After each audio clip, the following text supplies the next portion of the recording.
राधे राधे। जय श्री कृष्णा भक्तों, बाके बिहारी लाल की जय। भक्तों, लड्डू गोपाल से जुड़ी यह सत्य घटना सुनकर आपका दिल भी रो उठेगा। आपको अत्यंत दुख होगा कि बाल गोपाल, लड्डू गोपाल के इतने प्यारे मुख से भी भला कोई कैसे अपनी नजरें फेर सकता है।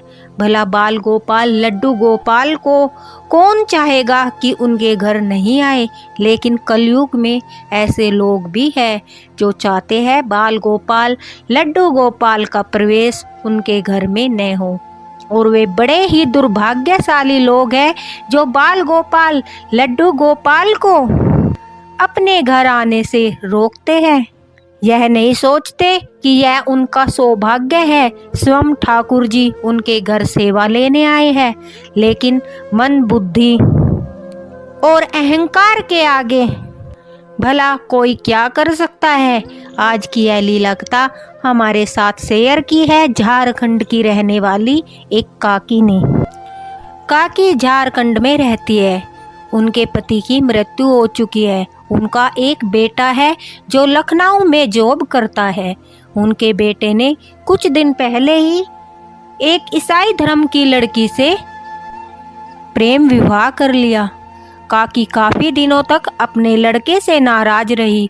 उन्होंने उसके साथ बातचीत करना बंद कर दिया क्योंकि काकी हिंदू धर्म की थी और वह चाहती थी कि उनका बेटा उनकी तरह ही एक हिंदू धर्म की लड़की से ही शादी करे ताकि वह घर में आकर पूजा पाठ करे, क्योंकि काकी पहले से ही बाल गोपाल, लड्डू गोपाल की सेवा करती थी।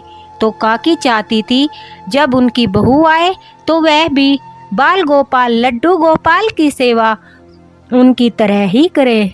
लेकिन काकी के भाग्य में कुछ और ही लिखा था और भाग्य का लिखा टाला नहीं गया। काकी के लड़के ने एक ईसाई धर्म की लड़की से शादी कर ली और बाद में खुद का भी धर्म परिवर्तन कर लिया। इस बात से काकी को काफी दुख पहुंचा, लेकिन उनकी एक न चली। धीरे धीरे समय बीतता गया। अब काकी काफी बुजुर्ग हो चुकी थी। वह बीमार रहने लगी थी और खुद का खाना बनाना उनके लिए मुश्किल हो रहा था। आस पड़ोस के लोगों ने काकी को समझाया कि काकी, तुम्हारा इकलौता बेटा है, अब उसने अपनी मर्जी से शादी कर ली तो कोई क्या कर सकता है। अब तुम्हें उसे माफ कर देना चाहिए। वह तुम्हारे बुढ़ापे का सहारा है। वह तुम्हारी सेवा नहीं करेगा तो भला तुम्हारी सेवा कौन करेगा। तुम इतने दिनों से कष्ट झेल रही हो, अपने बेटे को माफ करके उसके पास चली जाओ। काकी को भी यह बात समझ आई और काकी ने अपने बेटे को माफ कर दिया। एक माँ के मन की स्थिति तो हम अच्छे से समझ सकते हैं। वह अपने बच्चों से ज़्यादा दिन तक रूठ नहीं सकती। काकी भी इसी तरह कुछ दिन तक तो अपने बेटे से नाराज रही, बात नहीं की, लेकिन अंतिम समय में वह अपने बेटे के पास जाना चाहती थी। वह सोच रही थी कि पता नहीं अब मेरा कितना समय बाकी शेष रहा है। अब मैं नाराजगी छोड़कर बाकी का समय अपने बेटे के साथ ही बिताऊं। बेटा भी माँ से बात करके बहुत खुश था। उसे लग रहा था कि उसकी माँ ने चलो देर से ही सही उसे माफ कर दिया। एक दिन काकी की तबीयत बिगड़ गई। उन्होंने अपने बेटे को फोन लगाया और बताया कि बेटा, मेरी तबीयत खराब है, मैं तुम्हारे पास आना चाहती हूँ। तभी उनके बेटे ने काकी का टिकट करा दिया और अगले दिन ही काकी अपने बाल गोपाल, लड्डू गोपाल को लेकर लखनऊ के लिए निकल पड़ी। बेटा भी माँ के आने की खुशी से काफ़ी उत्सुक था। वह 3 साल बाद अपनी माँ से मिल रहा था। काकी भी अपने बेटे से मिलने के लिए बड़ी ही उत्सुक थी और वह मन ही मन प्रसन्न थी। काकी अपने बाल गोपाल, लड्डू गोपाल को लेकर लखनऊ पहुंच जाती है। लेकिन भक्तों, आपको एक बात बता दूं कि काकी ने अभी तक न तो अपनी बहू को देखा था और न ही कभी उससे बात की थी। काकी को उसके व्यवहार के बारे में भी कुछ नहीं पता था और न ही काकी को यह पता था कि उनकी बहू यह चाहती है कि काकी लखनऊ में आकर उनके साथ रहे या फिर नहीं चाहती है। इस बारे में भी काकी को कोई खबर नहीं थी। अचानक से जिस दिन काकी लखनऊ पहुंची उस दिन उनके बेटे को ऑफिस के काम से लखनऊ से बाहर जाना था। इस वजह से उसने अपने एक दोस्त को काकी को स्टेशन पर लेने के लिए भेज दिया। अब काकी को बुरा तो बहुत लगा कि उनका बेटा उन्हें लेने नहीं आया, लेकिन एक माँ जानती है, अपने बच्चों को समझती है। उसने अपने बेटे से फ़ोन पर बात की तो उनके बेटे ने उन्हें सारी बात बताई। तभी काकी ने कहा, कोई बात नहीं बेटा, मैं तुम्हारे दोस्त के साथ घर चली जाऊंगी, तुम आराम से अपना काम ख़त्म करके आना। काकी को उनके बेटे के यहाँ पर छोड़कर उनके बेटे का दोस्त भी बाहर से ही चला जाता है। जैसे ही काकी घर में अंदर घुसने लगती है तो उनकी बहू सामने से ही काकी को हाथ में लिए हुए बाल गोपाल लड्डू गोपाल को देखकर बोलती है, रुको माँ जी। काकी एकदम से चौंक जाती है। तभी वह पास आकर कहती है, माँ जी, जो मूर्ति आप अपने साथ लेकर आई हो वह हमारे घर में नहीं आएगी। आप इस मूर्ति को बाहर पेड़ के नीचे रख दीजिए। उनकी बहू को पता था कि काकी बाल गोपाल लड्डू गोपाल की सेवा करती है। उनके बेटे ने काफ़ी बार इस बारे में उसे बताया था, तो वह जानती थी कि काकी अगर आएगी तो वह बाल गोपाल लड्डू गोपाल को साथ लेकर अवश्य आएगी। इसी वजह से पहले उसने आते ही बाल गोपाल को देखा, लड्डू गोपाल को देखा और देखते ही काकी से बोली, माँ जी, यह मूर्ति मेरे घर में नहीं आएगी। हम इनकी पूजा नहीं करते और न ही इन्हें मानते हैं।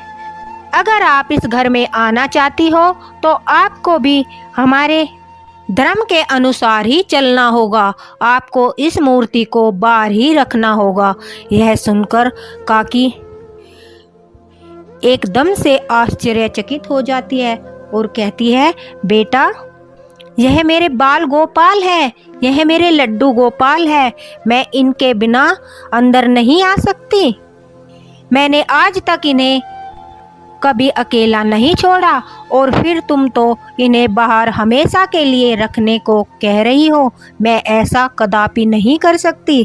तभी उनकी बहू कहती है, माँ जी, अगर आपको हमारे साथ रहना है तो आपको इन लड्डू गोपाल को, इस मूर्ति को घर के बाहर ही रखना होगा।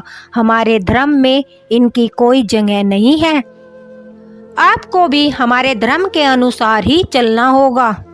काकी कहती है कि तुमने मेरे बेटे से शादी की, मुझे कोई गिला शिकवा नहीं है। मेरे बेटे ने तुम्हारे साथ ईसाई धर्म अपना लिया, मैं उससे भी संतुष्ट हूँ, लेकिन तुम मेरा भी धर्म परिवर्तन कराना चाहती हो, यह मैं कदापि नहीं करूँगी। अगर तुम मुझे और मेरे लड्डू गोपाल को अपने घर नहीं आने देना चाहती तो तुम्हें यह पहले ही बता देना चाहिए था। मैं गांव से यहाँ पर आती ही नहीं। वह कहती है कि मैंने आपके बेटे से पहले ही बोल दिया था कि अगर माँ जी यहाँ आएगी तो मैं अपने घर में उन्हें मूर्ति पूजा नहीं करने दूंगी, लेकिन उन्होंने आपको यह बात नहीं बताई। काकी भी अपनी बात पर अड़ी रही और कहने लगी, अगर मेरे बाल गोपाल जी के लिए इस घर में कोई जगह नहीं है तो मैं भी इस घर में नहीं रहूंगी। यह कहकर काकी बाल गोपाल लड्डू गोपाल को लेकर बाहर सीढ़ियों पर बैठ जाती है। उनकी बहू अपना दरवाज़ा बंद कर लेती है। अब काकी को बैठे बैठे काफ़ी टाइम हो चुका था। ठंड का समय था और रात भी होने वाली थी। उनका बेटा लखनऊ के बाहर ऑफिस के काम से गया था, जो अगले दिन आने वाला था। काकी ठिठुरती रात में अपने बाल गोपाल को लेकर सीढ़ियों पर बैठी रही और रोती रही। बार बार बाल गोपाल लड्डू गोपाल से कहती रही, मेरे कन्हैया, मेरे बाल गोपाल, मुझे ये किन कर्मों की सज़ा मिल रही है? लेकिन तू जिस हाल में मुझे रखेगा, मैं हमेशा तेरे साथ उसी हाल में रहूंगी, कदापि तुम्हें छोड़कर नहीं जाऊंगी।